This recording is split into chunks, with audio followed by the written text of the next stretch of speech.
Alors, écoutez, cette histoire va te surprendre. Euh, dans la prière, il y a des prières qui sont fortes et il y a des prières qui sont faibles. Et qu'est-ce qui rend la prière faible et ce qui rend la prière forte? Cette histoire que je te relate, c'est mon histoire à moi propre, ça s'est passé et ça va te surprendre. Ça va te donner aussi la force dans la prière. Alors que un jour, j'étais dans le quartier où j'habite. D'habitude, comme je prie minuit à 1h, de minuit à 1h chaque jour, je devais prier. J'ai passé mon temps, j'ai commencé à glorifier le Seigneur. Je glorifie le Seigneur, je prie, j'entre dans la profondeur. J'ai ressenti vraiment une forte vent. J'ai ressenti encore la présence de Dieu. Alors que je prie, je ressens seulement quelqu'un qui me dit, vas-y, prie fort, prie davantage. Alors je fonce mon esprit dans la prière. Alors que je prie, je ressens chez les voisins, dans mon quartier où j'habite, donc là où j'habitais davantage d'ailleurs, parce que j'ai quitté là. Je ressens, on frappe les assiettes, bang, bang, bang, bang, bang, bang, bang, bang, bang, bang, bang, bang, au secours, au secours, au secours. Dans la prière, je reviens un peu dans les pensées. Il y a un esprit qui me dit, prie davantage. Il y a un esprit qui me ramène d'aller voir ce qui se passe. Bon, je devrais encore à moi prier parce que je sais, vous savez, quand vous priez et que les choses que pareil se passent, des distractions, vous, une fois que vous regardez derrière, ou soit vous vous touchez à cela, et puis ça vous retire. Le diable a la mission de vous retirer, de ne plus aller loin. C'est comme ça que ça se passe.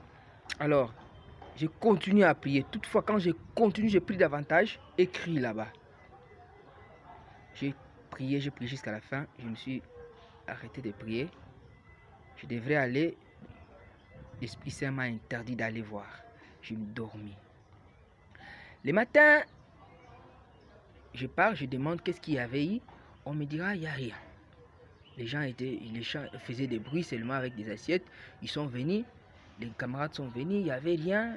Il y avait des gens qui leur dérangeaient. Ils fonçaient la porte pour rentrer à la maison. Alors qu'il n'y avait aucune personne. Alors, le camarade, il y a un ami qui me dit, je lui ai dit, pourquoi quand je prie, chaque fois que je prie, ça fait passer au moins 3 fois.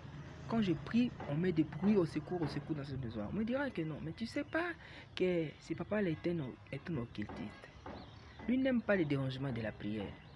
Mais il frappe comme ça pour toi. Nous aussi, on a su constater ça, que personne dans la maison là, personne ne vole, mais la maison est clôturée avec des barres de fer, des barres de fer plutôt en haut. Donc. Alors, il dit c'est pour toi qu'il fait ça. Donc on t'interdit de faire, toi tu continues de faire. Moi je dis bon non, moi je ne peux pas m'arrêter, c'est mon discipline quand même. C'est mon discipline qui est mon engagement devant Dieu. Je ne peux pas m'arrêter. Alors que moi, si je prie, je vais continuer de prier à cet endroit. Jusqu'à ce que lui-même viendra proche de moi. Je vais parler avec lui. Mais sinon, je vais augmenter. J'ai augmenté. Après une semaine, le papa là va voir mon bailleur, lui dire que je dois occuper la maison de ce locataire là. Oh mais toi tu es déjà patron, tu as une grande parcelle. Comment ça? Non, je paye pour quelqu'un d'autre. Alors lui, on a des contrats avec lui. Il dit non, lui, tu vas lui rembourser seulement l'argent doublement de ce qu'il a. Il a trouvé ça flou, il est venu me voir. Le bailleur est venu me voir. Non, il y a quoi? Regarde. Parce que le bailleur ne reste pas dans cette parcelle-là. Lui reste ailleurs, il ne fait que venir. Je lui ai dit, n'entre pas ces problèmes, c'est un problème spirituel. Tu ne m'as pas trouvé avec un problème. Je suis serviteur de Dieu, quand j'ai pris, ça lui dérange. Alors, laissez-lui dans sa manière. S'il trouve que ce n'est pas bon qu'il reste là, au moins lui, il déménage, il s'en va ailleurs. Sinon, il reste là, il va subir. Alors, sur ces oppressions, j'ai compris, il a commencé à me créer des problèmes, Il y avait des personnes qui venaient avec des problèmes. Une fois un petit problème, on me cherchait par la police. Une fois un petit problème, donc des petits enfants du quartier commençaient à me créer des problèmes qui étaient influencés par lui. Il y a un même qui venait me signaler, c'est que le vieux là voudrait à ce que lui soit à côté de moi pour que on me crée des problèmes, on m'arrête. C'est le papa là.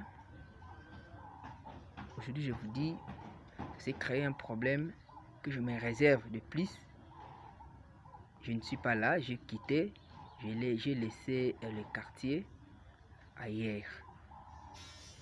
Pour te dire quoi, la prière est vraiment, c'est une folie de la spiritualité. Quand on parle de la spiritualité sans la prière, cela est très mal fondé. Une spiritualité ou une chrétienté sans la prière, vraiment cette vie-là est très mal fondée. La prière, il y a une prière, il y a un secret qui est là dans la prière. Un mot, deux de plus que Dieu doit te répondre directement.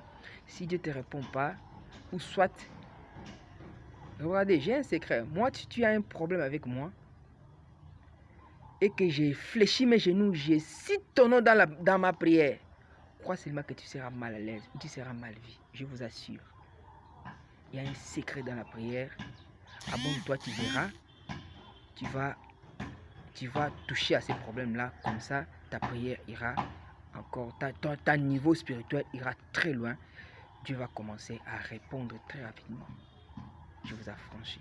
Que Dieu vous bénisse. À la prochaine, vous verrez une autre vidéo que je vais publier sur les secrets de cette prière à la grandeur que j'ai retrouvée avec Dieu. Merci.